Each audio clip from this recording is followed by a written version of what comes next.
नमस्कार दोस्तों, कैसे हैं आप सभी लोग। उम्मीद करता हूँ आप सभी लोग जहाँ पर भी होंगे बढ़िया होंगे और स्वस्थ होंगे। सांख्यिकी का तीसरा लेक्चर हमारा है। तीसरे लेक्चर में हम मॉडल के बारे में जानेंगे और मॉडल हमारा एक ऐसा पॉइंट है जो कि एग्जाम में 2 क्वेश्चन आपको जरूर दे के जाएगा ये। ठीक है, तो आइए क्लास को हम स्टार्ट करते हैं। बने रहिएगा वीडियो में अंत तक। ठीक है, और लास्ट में आप लोग अपना फीडबैक जरूर दीजिएगा कि आपको क्लास कैसी लगी। ठीक है, तो सबसे पहले आप सभी लोग हेडिंग डाल लीजिएगा मॉडल। क्या? मॉडल, जिसको हम हिंदी में बोलते हैं बहुलक। क्या बोलते हैं? बहुलक। बहुलक को हम एक बार बोलते हैं मोड। ठीक है, मोड बोलते हैं। ठीक है, अब सांख्यिकी में हम आपको बताए हैं 3 चीजें बहुत ही जरूरी है समझनी। पहला है फ्रीक्वेंसी यानी कि बारंबारता। ठीक है, ये हो गया बारंबारता। और एक हमारा होता है संचाई बारंबारता। क्या? संचाई बारंबारता। ठीक है, बारंबारता और संचाई बारंबारता ये होता है CU कम्युलेटिव फ्रीक्वेंसी।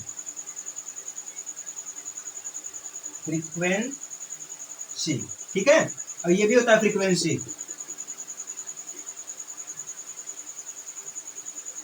ठीक है, ये 2 चीजें हैं और समझनी बहुत ही जरूरी है। और तीसरा हमारा क्या है? खुद ब खुद मॉडल। ठीक है, क्या है? खुद ब खुद मॉडल समझना जरूरी है। और एक चीज मैं आपको और बोल रहा था कि सांख्यिकी में हमें सिर्फ 3 ही चीजों को अध्ययन करना अत्यधिक जरूरी हो गया है। एक होता है माध्य, जो कि हम आपको लेक्चर 1 और लेक्चर 2 में समझाए हैं। और दूसरा हमारा होता है माध्यक यानी कि मीडियन, जो कि हम अपने अगले लेक्चर में समझाएंगे।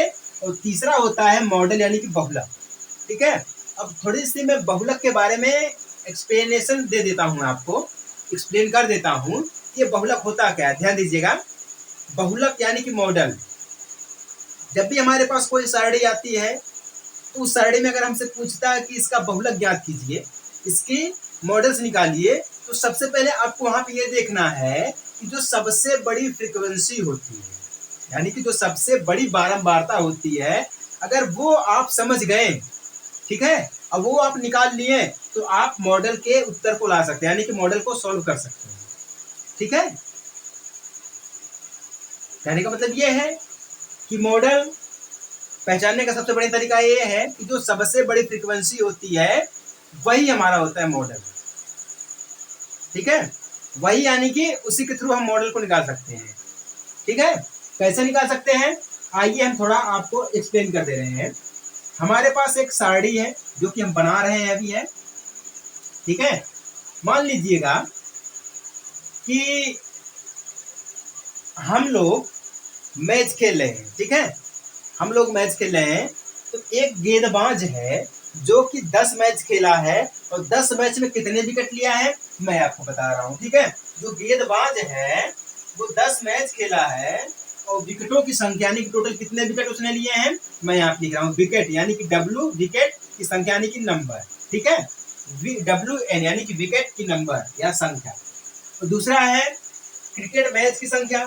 ठीक है, क्रिकेट मैच यानी कि मैच की संख्या, यानी कि नंबर, मैच की संख्या यानी कि नंबर, यानी कि FI हो जाएगा हमारा। ठीक है, अब कितने विकेट लिया है, वो लिया है विकेट 0, 1, 2, 3, ठीक है, 4, 5, 6, क्या लिया है, 6 तक लिया। ठीक है, कितने मैच में लिया है, एक,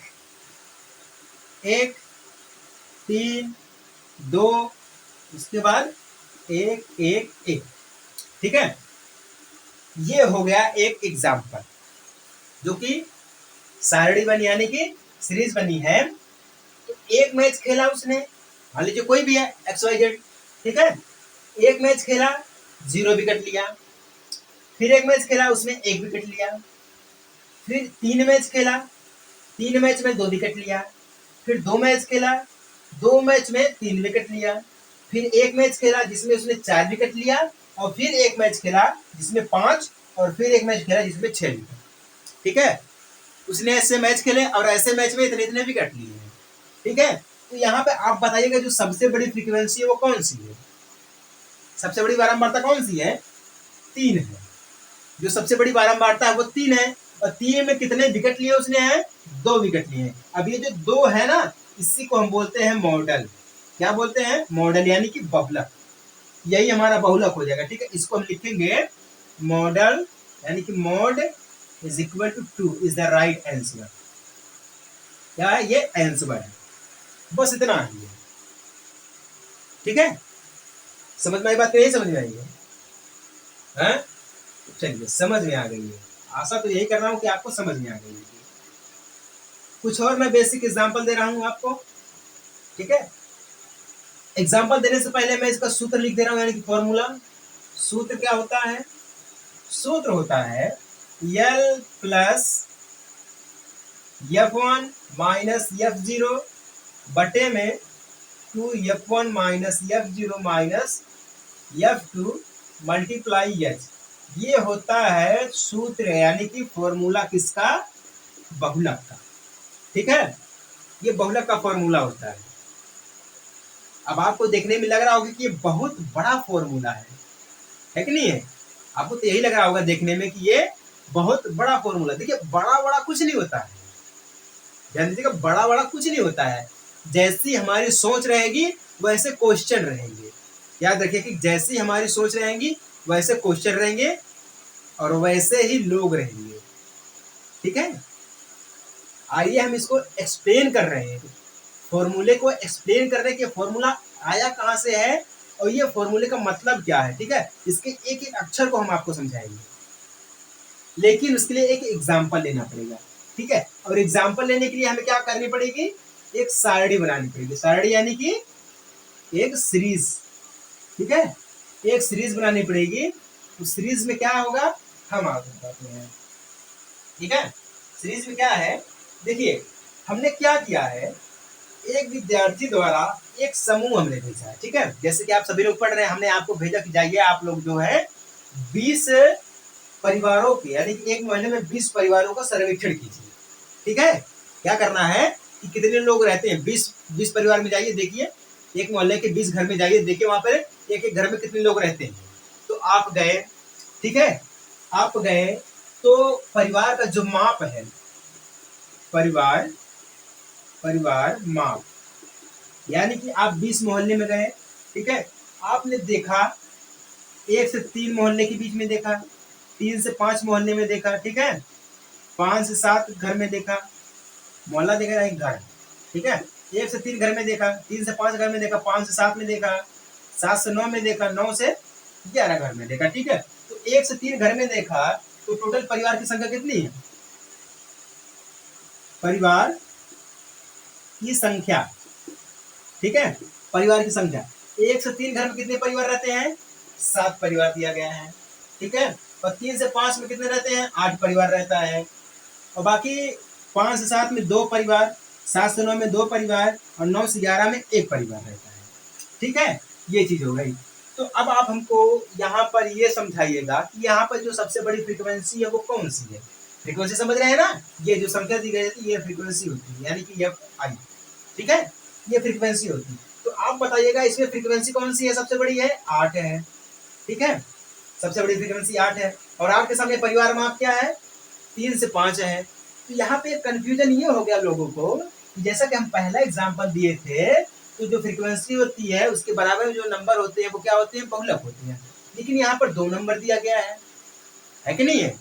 यहाँ पर 2 नंबर दिया गया है। अब ये लोग सोचेंगे इसमें कौन सा सही है, इसमें कौन सा बहुलक है कि नहीं है? सोचेंगे कि नहीं सोचेंगे? इसमें कौन सी बहुलक है? तो ऐसे क्वेश्चन को सॉल्व करने के लिए इस फॉर्मूले को बनाया गया है। ठीक है, आइए हम पहले फॉर्मूले को समझ लेते हैं।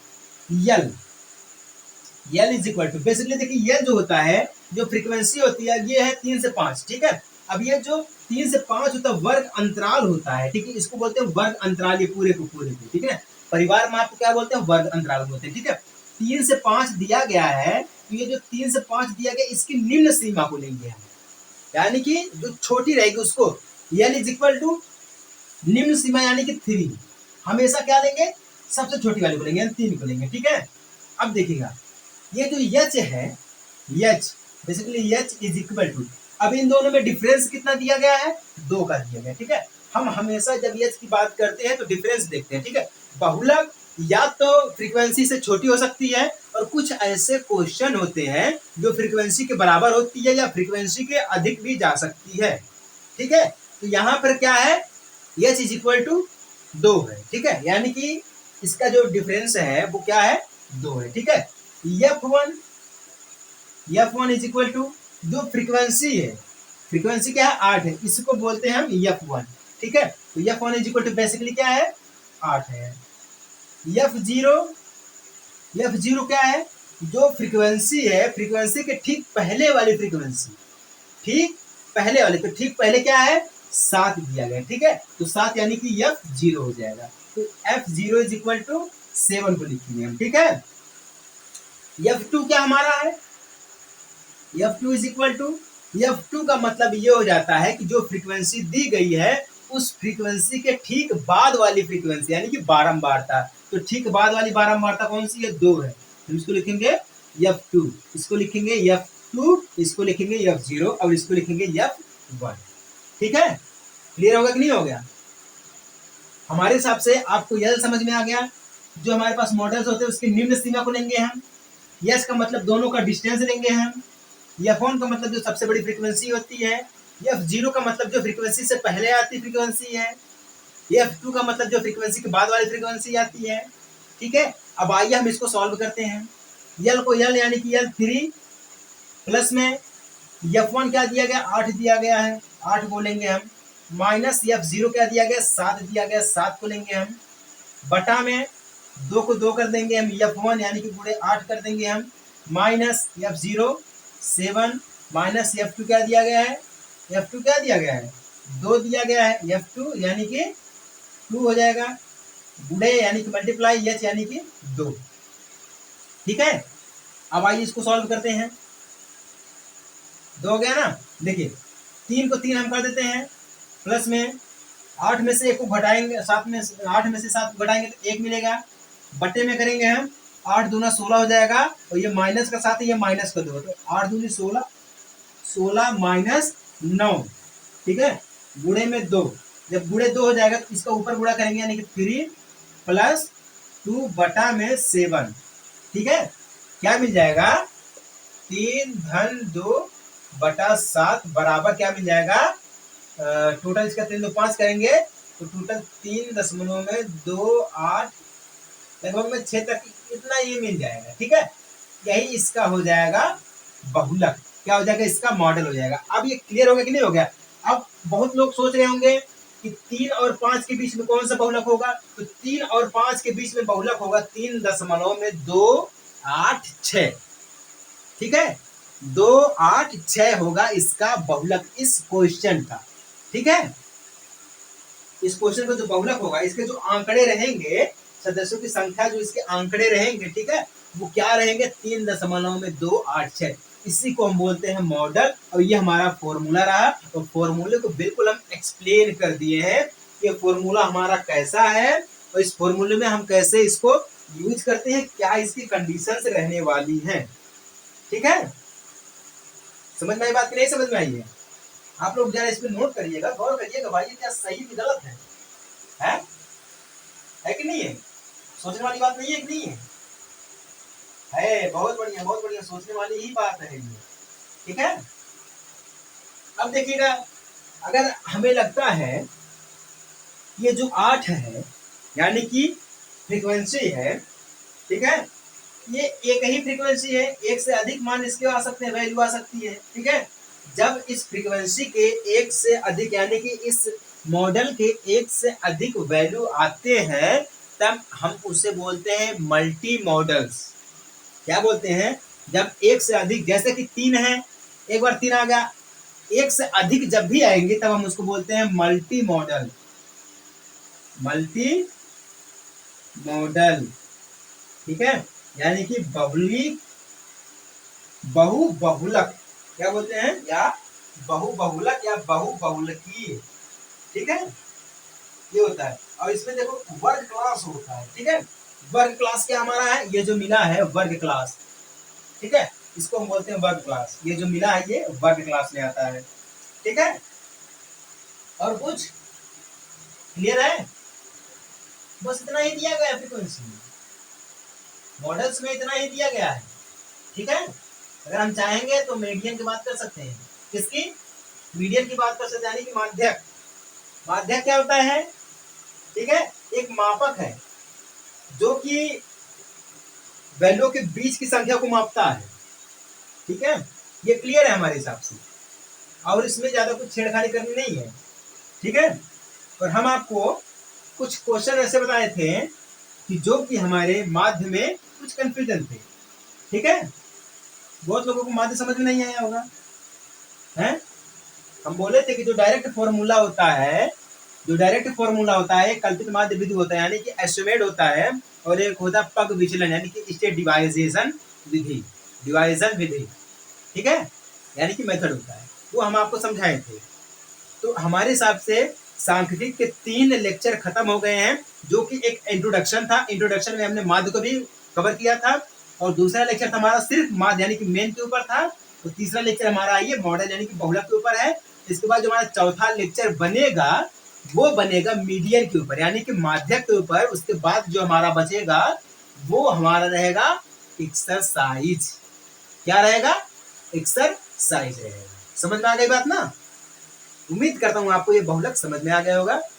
तो आइए मिलते हैं हम अपने अगले लेक्चर में एक छोटे से ब्रेक के बाद। तब तक ले जय हिंद, वंदे मातरम।